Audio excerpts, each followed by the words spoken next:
version 3.1.7 highlights. Oh my god, this is hilarious, dude. Tom's reactions are the best.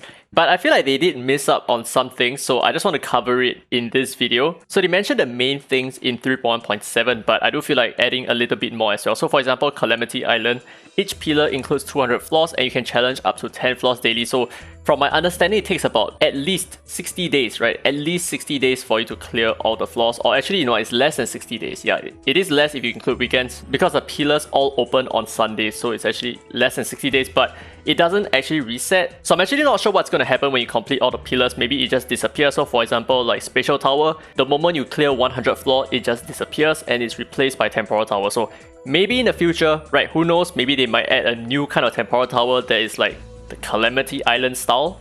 Now the next bit that I want to talk about is over here, Esper Feud. So it is actually going to arrive in about a couple of days time, 29th of December I think. So let's listen to what Tom has to say here. Suggestion and episode 2 of Esper Feud is coming. The rules are the same and so are the rewards. So don't miss.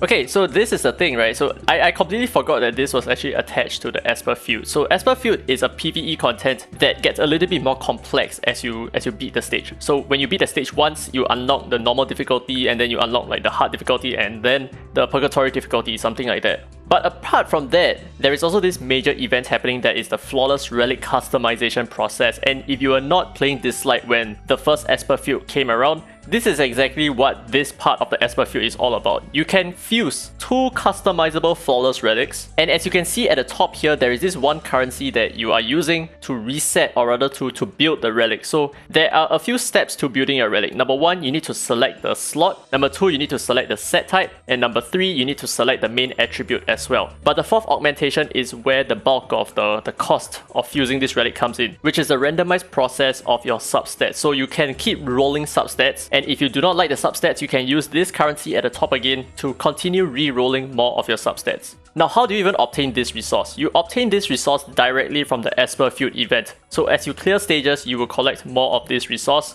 But because there are a finite number of stages, there will also be a finite number of resources. So what happens when you run out of resources? What you then can do is to use up to 1,000 Nexus Crystals per day just to buy more of this currency so that you can reset your relic. Yes, you heard it right. You can use Nexus Crystals to directly customize your relic. Obviously, there is going to be a limit to 1,000 Nexus Crystals per day, so if you're a super whale, you can only whale as much as 14,000 Nexus Crystals, I think, for the entire period of the event, which should run for about 2 weeks. So I've actually been one of those whales, and I've actually spent 14,000 Nexus Crystals just to try to build the perfect relic. Or well, rather 2 perfect relics, but that did not come true at all. So I went so deep into the rabbit hole to try to get the 4 perfect subs that I needed for that perfect relic, and it just didn't come true. So I was looking for crit rate, I was looking for crit damage, attack percentage, and speed, but I could never ever get all 4 together, and that costed me 14,000 Nexus Crystals. So if you're thinking about whaling for this particular event to get the perfect relic of your dreams, I might suggest against it because it can get quite expensive. So for most of you guys, what I might suggest is to just try to get 3 decent subs. So if you have any combination of crit rate, crit damage, attack percentage, speed, that is good enough for an offensive relic. But if you are willing to spend a little bit more, then I might suggest for you to try to aim for crit rate, crit damage, and speed. It is a lot easier to try to acquire 3 substats than to acquire 4 substats. It is a world of a difference. So this is my advice for you in terms of the flawless relic customization process that is coming into Esper Feud. This opportunity to customize 2 6-star flawless relics to your Yep, that's it. And now this part, man, this part is hilarious. Versions come with significant changes.